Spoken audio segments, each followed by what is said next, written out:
नहीं है, ऐसा मत करो हे मित्रों, ये गलत हो जाएगा, अन्याय है, अनर्थ हो जाएगा, ये मित्रता में आप ऐसी बड़ी दरार मत पैदा करो। बोले नहीं नहीं, आपको करना पड़ेगा।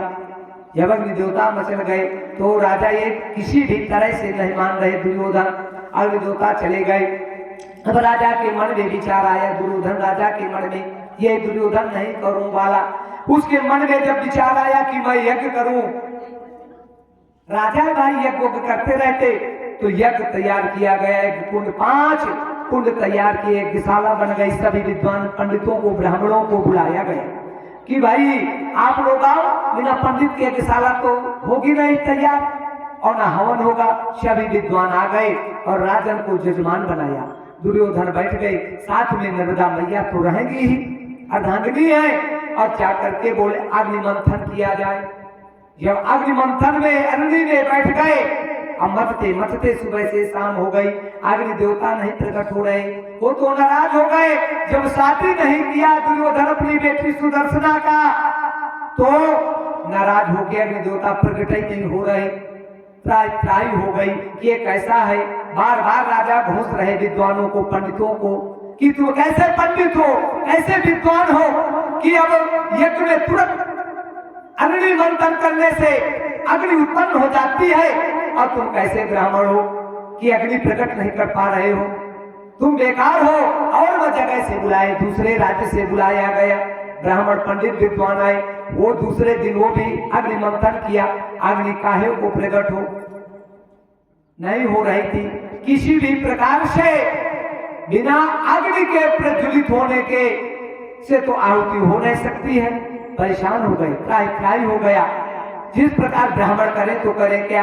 राजा दौड़ा, ब्राह्मणों को बार बार डांट रहे, फटकार रहे दुर्योधन, ब्राह्मण बेचारे डर रहे, जैसे जरासंध ब्राह्मणों को डरवा रहा था कि विप्र देवता मैं जो है 17 बार श्री कृष्ण से, उस गौरी से, अहीर के पोखर वाले पानी पीने वाले से 17 बार हार चुका हूं, और इस बार मैं यज्ञ करने जा रहा हूं, और ऐसा यज्ञ आप करो कि मेरी विजय हो जाए, अन्यथा विजय नहीं होगी तो इसी हवन कुंड में पूर्णाहुति कैसे करते, बोले नारियल से। बोले वो नारियल से पूर्णाहुति नहीं होगी, तुम्हारी गर्दन से पूर्णाहुति होगी, और तुम्हारे रक्त से, घी की धार नहीं, रक्त की धार से वो धार दिया जाएगा, वसुधारा। ओम पूर्णा धर्मिपरा पतश्च पूर्णा कृतेन सतेन पूर्णासिता। बोले पूर्णाहुति उसी से होगी, वसुधारा उसी से, रक्त से होगा। जोरदार मंत्रों से करो कि मेरी विजय हो जाए। ब्राह्मण देवता सोचे क्या कर सकते, भगवान के सामने किसी का करबल चल नहीं चल सकता। अब वो परेशान हो गए, अनेक प्रकार से इधर उधर से रगड़ रहे, दौड़ रहे, सब तरह की कोशिश लगाए, नहीं। लेकिन रात के समय कुछ सयान बुजुर्ग थे, पंडित ब्राह्मण, वो जाकर के भगवान के पास पहुंचे, द्वारकाधीश के पास। प्रभु शरणागत ब्राह्मण होकर के आए शरण, भगवान हाथ पकड़ लिया। अरे आवत देख मुनि ने कर वृंदा की दंडवत रघुकुल चंदा। स्वयं भगवान संतों को, ब्राह्मणों को देखते थे, दौड़ पड़ते थे प्रणाम करने के लिए। अरे ब्राह्मण होश मुख मासी बाहुरा जन्य कृता पुरु तदस वैसा अजायतो। हे ब्राह्मण, मैं सर्वप्रथम जब मेरे शरीर से उत्पत्ति हुई, ये मानव शरीर के लिए कि मैं उत्पत्ति करूं, तो ब्राह्मणों सुमुख मासी, ब्राह्मण का मेरे मुख से जन्म हुआ। ब्राह्मणों सुमुख मासी बाहुरा जन्य कृता, और इस भुजा से धर करके छत्री, इसलिए छत्री तेज होता है, टकरा देते छत्री। भगवान श्री राम छत्री रकुल भूषण थे, बोले बाहुजन्य कृता छत्री। और वैश्य जब पेट से फाड़ करके वैश्य उत्पन्न हुए, बनिया लोग, तो वैश्य पेट भर, बनिया का काम है व्यापार धंधा करना, एक एक पैसा जोड़ना, पेट भरना। और इसके बाद चरण को फाड़ करके शूद्र हुए, जो चौथा वर्ण आता है। बुरा ना मानना भैया, कोई बैठे हो, ये भगवान कि जो है वेद का मंत्र है ब्राह्मणों सुखमासी बाहु राजन्य कृता पुरुद दस वैसा पदरा गुण शूद्रो अजायत है, सब बराबर है, ये नहीं कहा जा रहा है भगवान के शरीर से, लेकिन वहीं से भगवान कह रहे कि जो है हे विप्र देवता आप ऐसा मत करो, हाथ मेरे सामने मत जोड़ो, क्या है बताओ ना। बोले इस बार जब आपके ऊपर वो जरासंध आक्रमण चढ़ाई करेगा तो हे दीनानाथ, हे द्वारकाधीश, हे प्रभु, द्रौपदी के चीर की लाज रखने वाले, गजराज को जल से उबारने वाले, ग्राह से बचाने वाले, द्रौपदी के चप्पल उठाने वाले, देवकी के यहाँ आधी रात में जेल में जन्म लेने वाले, हे द्वारकाधीश, इन ब्राह्मणों की गर्दन की रक्षा कर लेना, और हम आपसे कुछ नहीं चाहते, सिर्फ ब्राह्मण भीख मांग रहे। भगवान रो पड़े, विप्र देवता अरे आप क्यों चिंता कर रहे हो, अरे एक ब्राह्मण अपनी जान की बाजी लगा करके और रुक्मिणी का विवाह वो पत्र लेकर के आया था कि नहीं आया था, और पत्र लेकर के मेरे यहाँ द्वारिकापुरी आया था, रुक्मिणी का भेजा हुआ पत्र, और उस पापी को, रुक्मिणी को नहीं डरा, शिशुपाल को नहीं डरा, जान की बाजी लगा करके ब्राह्मण उस पत्र को मेरे तक पहुंचाया, तो क्या मैं आपकी रक्षा नहीं कर सकता? चिंता मत करो, जाओ, मैं वचन देता हूं कि इस बार मैं हार जाऊंगा। ये है हमारा भगवान, अपने भक्तों के लिए ये कर देता है। बोले मैं हार जाऊंगा, जाओ तुम आराम से यज्ञ करवाओ। ब्राह्मण देवता प्रसन्न हो गए, आए झटपट दूसरे दिन स्नान करवा करके और जरासंध को बैठाया, आरती हवन समाप्त हुआ सब कुछ। बोले जाओ जरासंध आक्रमण बोलो। जरासंध पापी अहंकार में आकर के आक्रमण बोल दिया। जब धावा बोला सेना सहित, भगवान और बलराम दोनों जाते हैं। कृष्ण बलराम शेष अवतारी लक्ष्मण युद्ध करने के लिए बोले भैया फिर से आ गया, ये मान गया, 17 बार हो गए, अब इसको फिर हराए। भगवान ने कहा हे दाऊ भैया इस बार स्वयं हारना है। बोले ना ना ना, हम क्षत्रिय है। अरे सूर्य छिपे नहीं बादल के छाए से, और छत्री छिपे नहीं दुश्मन की ललकार से। बोले मैं कैसे, हम नहीं हार सकते। बोले क्यों? बोले नहीं हारना पड़ेगा।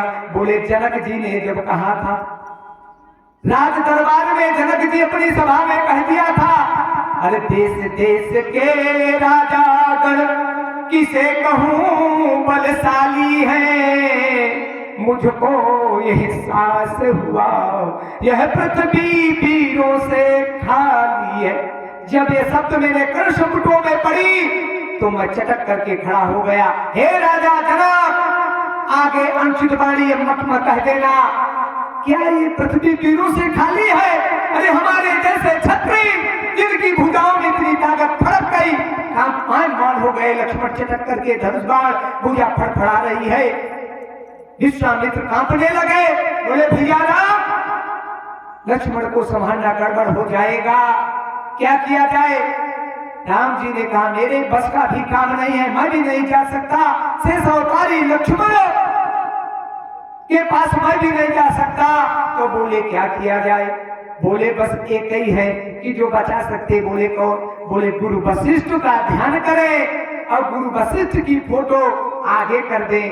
तो जो है गुरु वशिष्ठ की फोटो आगे कर देते हैं लक्ष्मण जी के सामने। गुरु वशिष्ठ ऐसे हाथ जोड़ करके लक्ष्मण जी को दिखाई पड़ते, सबको नहीं। बोले लक्ष्मण क्रोध आवेश शांत करो। तब लक्ष्मण का क्रोध आवेश शांत हुआ। अन्यथा राजा जनक के में दरबार में कोई भी नहीं बचता। ये थे क्षत्रिय कुलभूषण, जो मैं गुरु अनुशासन पाऊं तो कंधु क्यों ब्रह्मांड उठाऊं। तुम ये धनुष की बात कर रहे हो। जब कह दिए जो मैं गुरु अनुशासन, विश्वामित्र जी को नहीं कहा, कहे थे वशिष्ठ जी को, अगस्त रामायण का प्रमाण है। अरे जो मैं गुरु अनुशासन पाऊं कंधु क्यों ब्रह्मांड उठाऊं।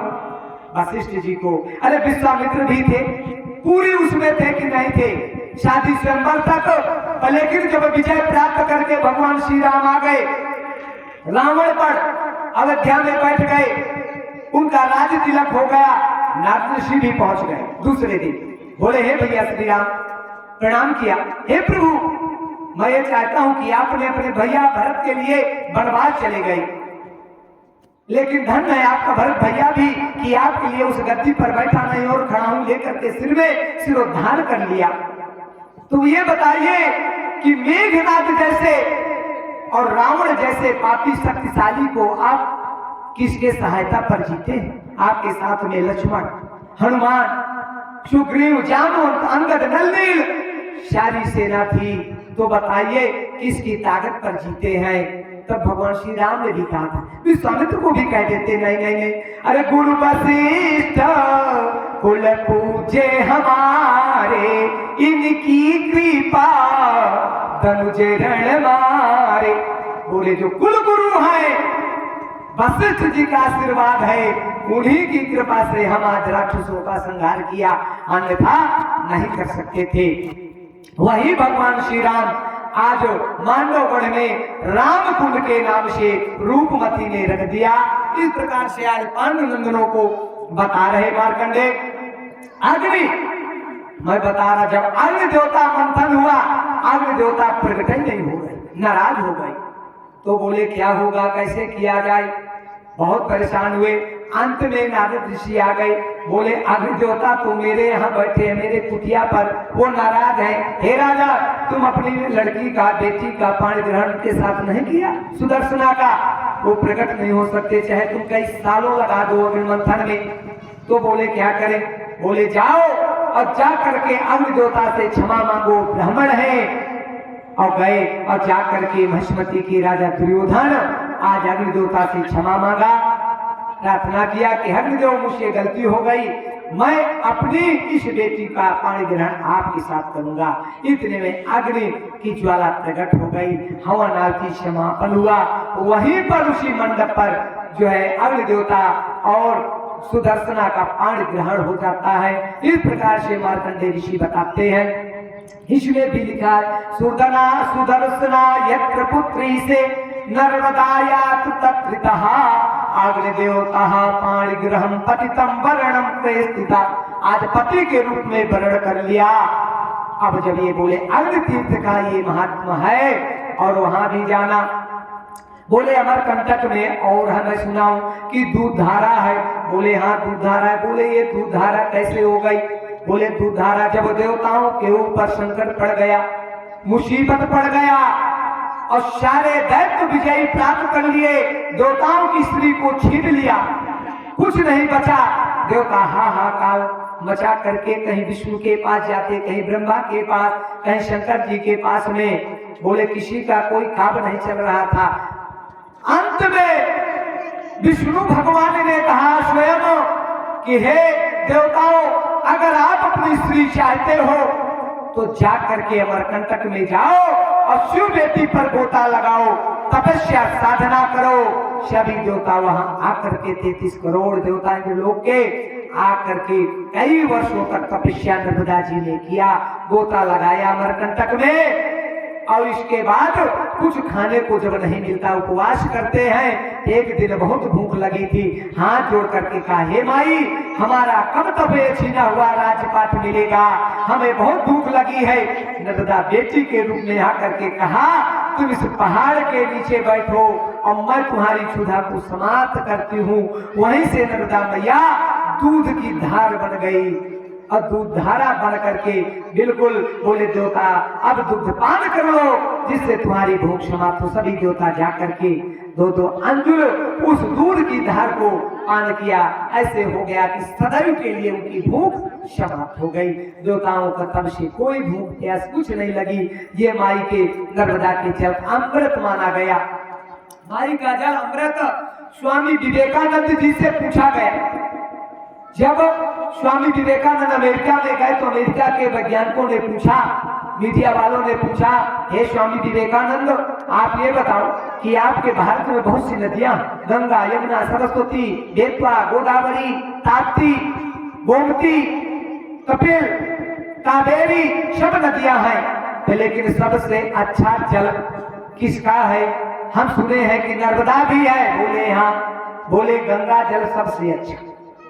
बोले हम तो सुने कि नर्मदा का जल सबसे अच्छा है, नर्मदा की परिक्रमा होती है, वहां पर देवताओं ने भी तपस्या किया, ऋषि मुनि भी तपस्या किया, वहां पर स्वयं पांडुकुल नंदन भी आए मार्कंडे के शरण में।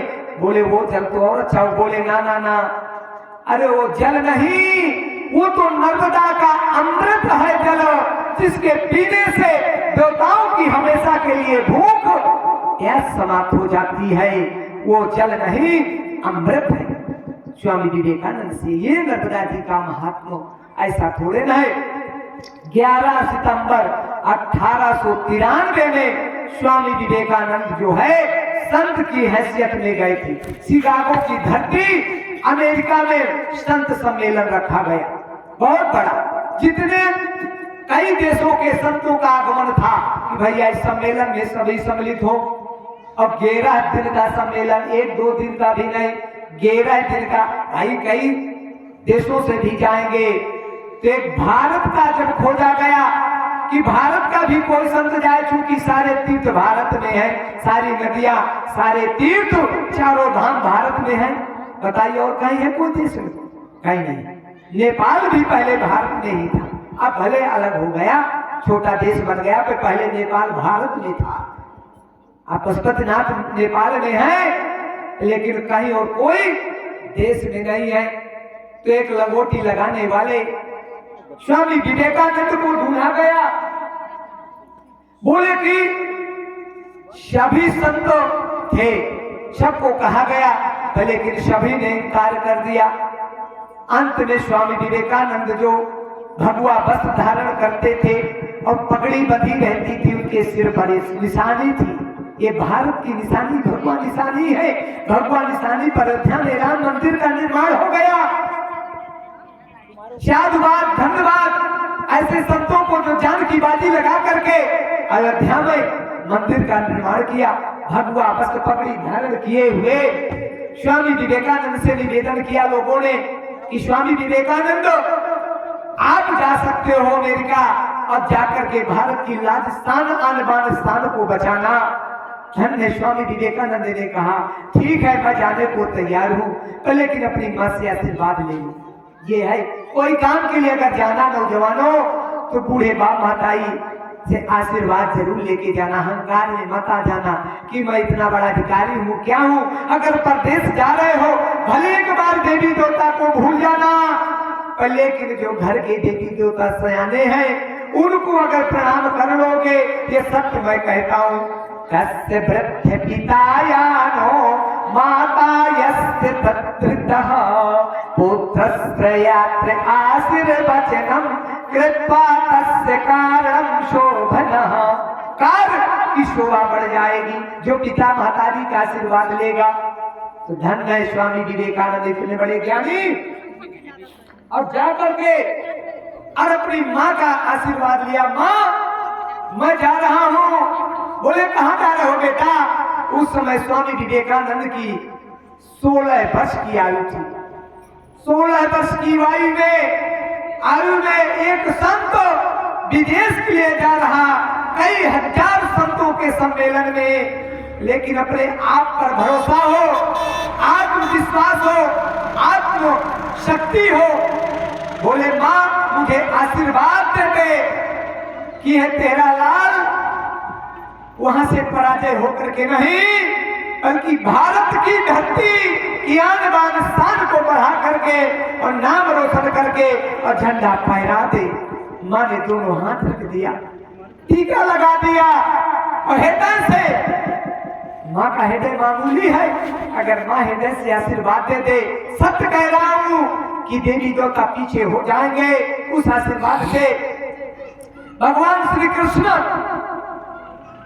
जब अक्रूर जी लेने गए और जब रथ पर बैठ करके चल दिया, महाभारत वो भागवत नहीं बता रहा हूं, जब बैठ करके चल दिए, शरीर गोपी ग्वाल बाल जितने ही पोखर के पानी पीने वाले अनपढ़ थे, गंवार थे, रथ के आगे और लेट जाते हैं, सो जाते हैं, रथ को जाने नहीं देते, एक कदम हटता है हिल लेट जाते हैं। यशोदा मैया रो रही, बिलख रही, कन्हैया उतर करके गोपालों को, गोपिकाओं को हटाते हैं, हटो, फिर अक्रूर जी रथ को बढ़ाते, फिर लेट जाती हैं, जाने नहीं दे रहे। सारे गोकुल में शोकाकुल हो गया।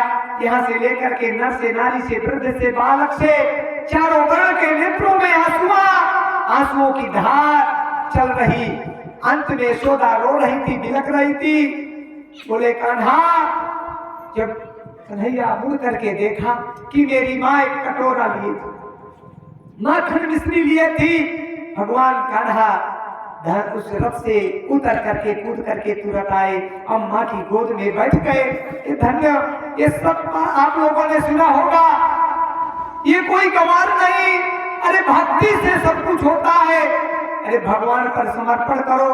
उद्धव जैसे ज्ञानी ने शंका कर लिया कि नहीं गोपीपाल के गोविंद तुम यहाँ चले आए द्वारिका में, वो तो खूब मौज से होंगे, आनंद से होंगे, तुम्हारी याद नहीं।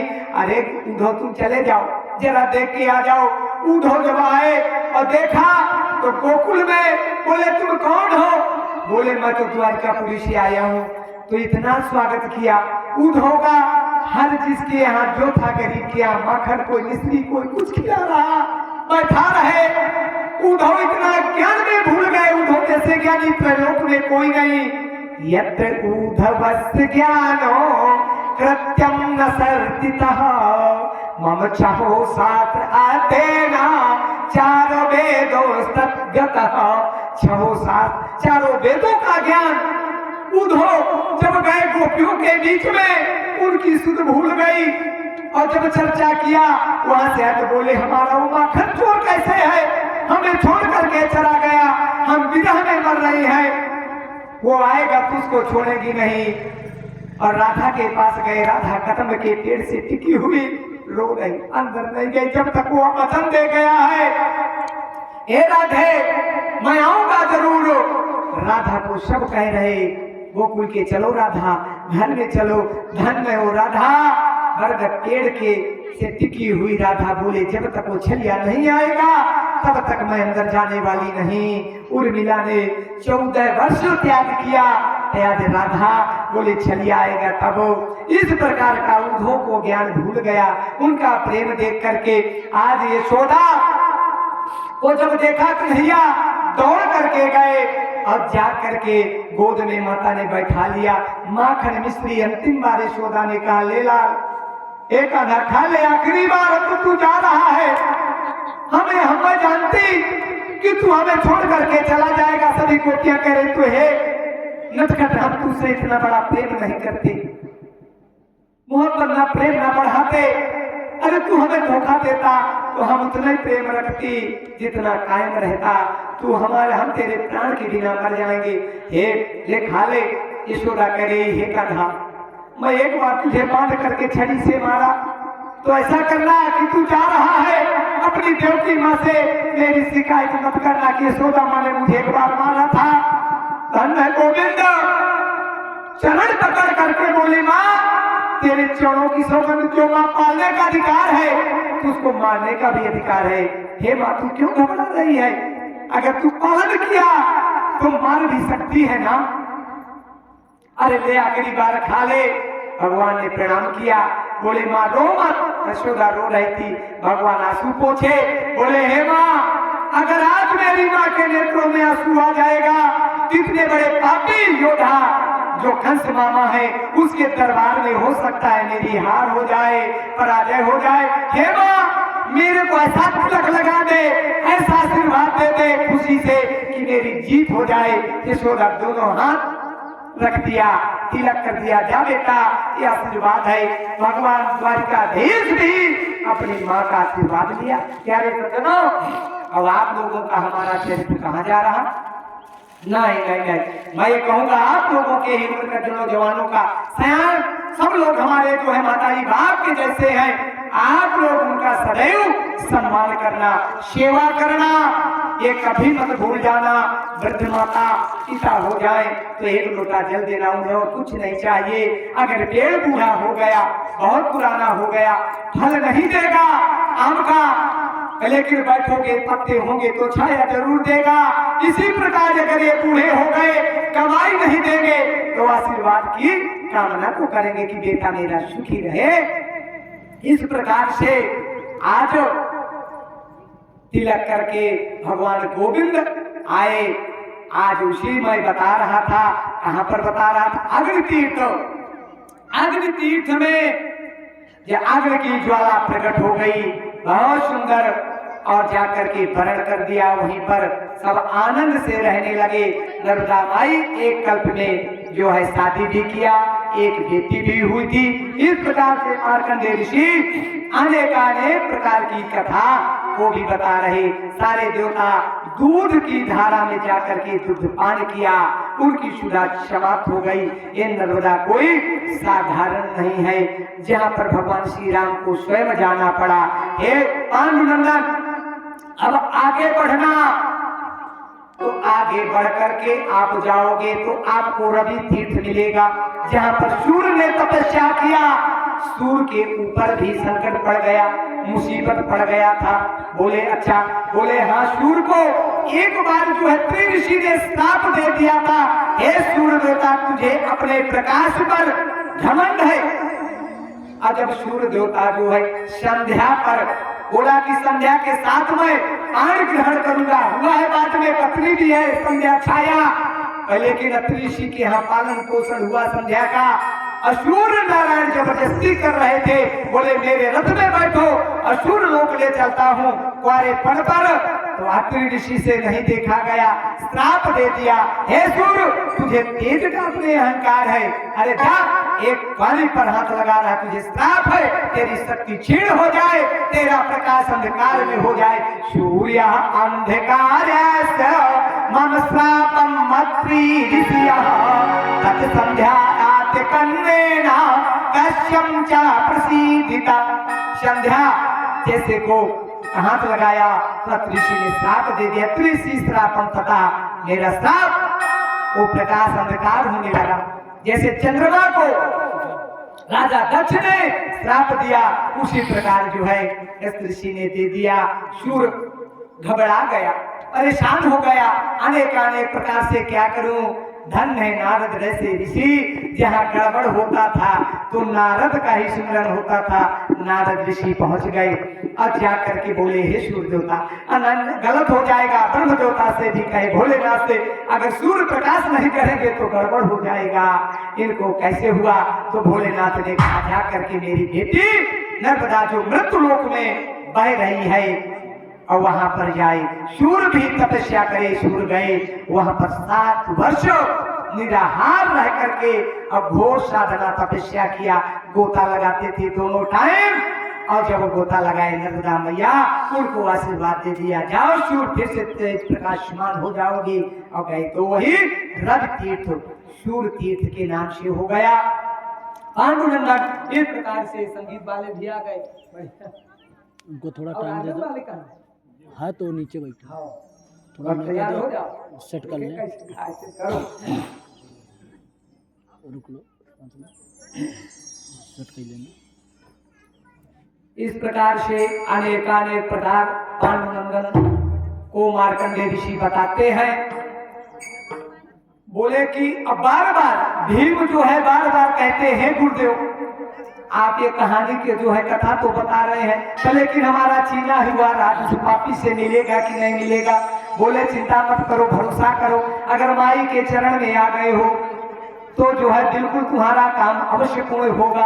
तुम घबरा रहे हो, अरे मन को नर्मदा जी में जो परिक्रमा करने जाए, वो वनवासी का भेष बना करके जाए और साधना विश्वास को लेकर के जाए तो उसकी मनोकामना अवश्य पूर्ण होगी।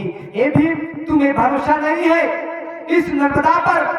बोले हमें भरोसा तो है। ठीक है बाबा, कोई बात नहीं, हमें सब कुछ भरोसा है। तो बोले चिंता क्यों कर रहे हो, यहाँ तो भगवान श्री राम भी आए। बोले हाँ, वो भी किया। बोले शबाई। इसके बाद ये नर्मदा में वो क्षमता शक्ति है कि नर्मदा में जाकर के जब दूध धारा भी आगे अनेक प्रकार के स्थान तीर्थ मिलेंगे, घाट घाट का वर्णन मिलेगा। यहाँ से जाकर के ओंकारेश्वर जो भगवान भोलेनाथ का ज्योतिर्लिंग, चौथा ज्योतिर्लिंग है। सौराष्ट्रे सोमनाथम च श्रीशैले मल्लिकार्जुनम उज्जैन्याम महाकाल ओंकारम अमलेश्वरम। ये चौथा ज्योतिर्लिंग, वहां पर जाना पड़ेगा तो कड़ाही अवश्य करना पड़ेगा। और जब जाने तो सभी परिक्रमावासी वहां जाकर के कड़ाही दे पूरी बनाए या हलवा बना करके माई का भोग लगाए और फिर उसके बाद स्वयं ग्रहण करें और उस भगवान भोलेनाथ का जाकर के दर्शन करें और जो समुद्र का जल रहेगा उसको आखिरी में परिक्रमा समापन के बाद चढ़ाना पड़ता है। बोले इस प्रकार से ओंकारेश्वर। लेकिन जब अमरकंटक से निकले माता रेवा तो वहां पर 2 पहाड़ मिल गए। जब 2 पहाड़ मिल जाते और एक जो है बिंद पहाड़ और एक तरु पहाड़, 2 नाम के पहाड़ थे, वो माई को रोक दिया। बोले हम जैसे सहस्त्रार्जुन ने रोक दिया था जल की धार को, और सतपुड़ा और बिंद पहाड़ दोनों ने जब रोक दिया, अब माई तो जा रही है, रोकने की ताकत क्षमता तो किसी के अंदर नहीं है। ये सिर्फ नारद ऋषि का खेल था कि हे पहाड़ों चिंता मत करो, मैं तुम्हारा भी पूजन करवाऊंगा। उन्होंने वरदान श्राप दिया था नारद ऋषि, जब बंदर वाला मुंह मिला था तो श्राप भी दे दिए थे। पर्वत पहाड़ों को हंस रहे थे कि ये काला मुंह वाला कौन है। फिर ये वरदान भी दिए थे, एक बार मैं जो है तुम्हारा पूजन करवा दूंगा। दोनों पहाड़ रोक लिए, माई से नहीं रहा गया। नारद ऋषि आ गए, बोले नुकड़ा, हे शिव बेटी लेकर कनका, हे रेवा, हे जटाशंकरी, ये पहाड़ तुमको दोनों रोक दिए, अब क्या करोगी। माई ने कहा नारद ऋषि ये कौन है, कैसे हैं। बोले ये पहाड़ बहुत शक्तिशाली है, नहीं जाने देंगे। अब जब दोनों रुक गए, माई जा रहे ऊपर से, नर्मदा माई ने कहा हे नारद, इनकी क्या ताकत है, मैं तो सारे समुद्र को खिलखिला दिया था जब मैं चली अमरकंटक से। अब वही तोड़ मरोड़ किया और पापियों के जैसे पाप को धुलते हुए आलक्ष्य लक्ष्य किन्नरा मरासुराधि पूजितम वशिष्ठ शिष्ट पिप्पलात कर्त मादि धर्मदे तुदीय पाद पंकजम नमामि देवी नर्मदे महागंभीर नीरपूर पाप धूत भूतलम सुनस्तमर्ति तारि तारि तारिता पदाचलम जगल्लये महाभये मृकंड सोने हरमदे तुदीय पाद पंकजम नमामि मातु नर्मदे। अलक्ष्य लक्ष्य किन्नरा, जितने देवता ऋषि मुनि थे घबरा गए मेरी धार की आवाज सुन करके। जितने पापी थे वो घबरा गए कि अरे आज तक इतना धरती में कठोर शब्द गुंजमान करने वाला कोई नहीं हुआ, ये कौन है।